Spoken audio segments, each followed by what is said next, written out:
امانت داری میں حضرت مفتی اعظم ہند حضرت مظہر شاہ محدث دہلوی علیہ الرحمہ اپنی مثال آپ تھے۔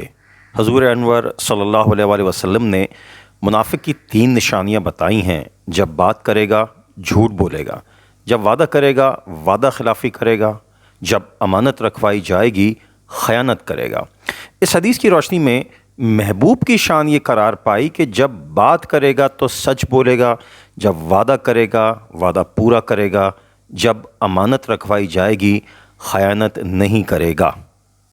حضرت مفتی اعظم ہند حضرت مظہر شاہ محدث دہلوی علیہ الرحمہ کی حیات مبارک میں یہ تینوں خوبیاں موجود تھیں۔ جو لوگ امانتیں رکھوا کر جاتے، ایک بڑے صندوق میں وہ امانتیں محفوظ کر دی جاتی، اور جب تک امانت رکھوانے والا نہ آتا ان کی امانات کو ہاتھ نہ لگایا جاتا۔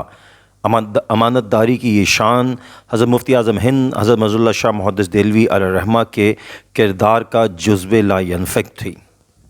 امانت داری کے حوالے سے اب آگے جو بھی واقعات میں عرض کر رہا ہوں، یہ ہم نے آپ کے لخت جگر قبلہ مسعود ملت پروفیسر ڈاکٹر محمد مسعود احمد علیہ الرحمہ کی زبانی سنے اور آپ کی تحریر کردہ کتب میں پڑھے۔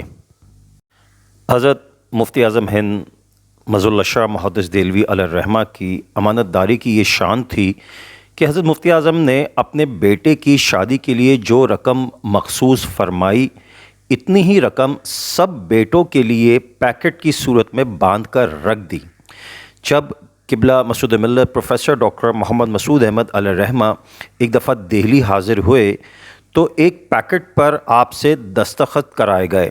قبلہ مسعود ملت نے پوچھا کہ یہ کیا ہے، تو آپ کو بتایا گیا کہ یہ آپ کی شادی کی امانت ہے۔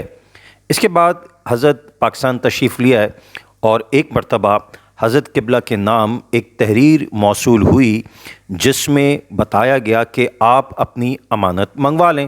حضرت قبلہ مسعود ملت علیہ الرحمہ نے اس کا جواب دیا کہ فقیر برسر روزگار ہے، بہن بھائیوں میں یہ امانت تقسیم کر دیں۔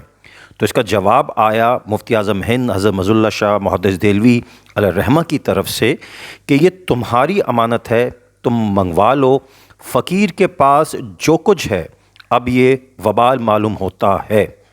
یہ ایک چھوٹا سا واقعہ ہے لیکن امانت داری کے لحاظ سے بڑا عظیم واقعہ ہے۔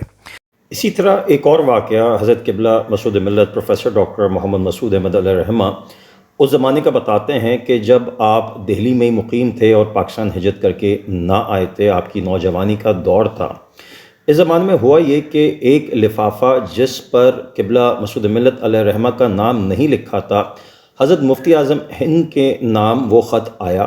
اس لیے حضرت مفتی اعظم ہند حضرت مظہر شاہ محدث دہلوی نے اس خط کو کھول لیا، لیکن جب سر نامہ پڑھا تو معلوم ہوا کہ وہ خط حضرت قبلہ مسعود ملت پروفیسر ڈاکٹر محمد مسعود احمد علیہ الرحمہ کے نام تھا۔ حضرت مفتی اعظم ہند نے اسی وقت یہ خط لفافے میں رکھ دیا اور حضرت قبلہ مسعود ملت کی ہمشیرہ کو یہ لفافہ یہ کہہ کر دیا کہ یہ بھائی کو دے دو اور ان سے یہ کہنا کہ چونکہ لفافے پر میرا نام تھا اس لیے میں نے کھول لیا لیکن پڑھا نہیں۔ اللہ اکبر! یہ تھی حضرت مفتی اعظم ہند حضرت مظہر شاہ محدث دہلوی علیہ الرحمہ کی امانت داری کی شان۔ Thank you very much.